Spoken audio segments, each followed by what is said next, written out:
പ്രണവത്തെക്കുറിച്ചായിരുന്നു കഴിഞ്ഞ വാരം പറഞ്ഞിരുന്നത്. പ്രണവത്തിൻ്റെ തുടർച്ച തന്നെയാണ് ഈ വാരവും.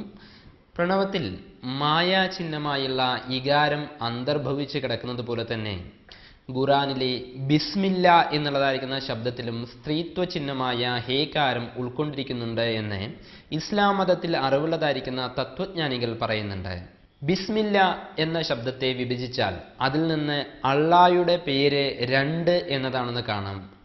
അള്ളാ എന്ന പേര് തന്നെ പ്രപഞ്ച സൃഷ്ടിക്ക് ഹേതുഭൂതമായ പരസ്പര വിരുദ്ധവും സർവത സംയുക്തവുമായ 2 ശക്തിയുടെ ഏകീഭാവമാണെന്ന് സൂചിപ്പിക്കുന്നുണ്ടത്രേ.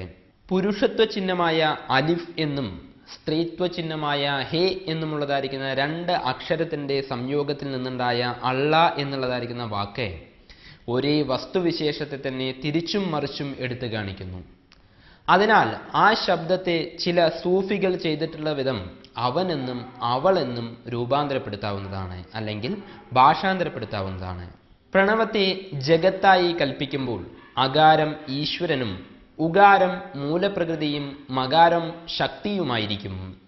അപ്പോൾ പ്രണവം ഈശ്വരൻ്റെയും ഈശ്വരിയുടെയും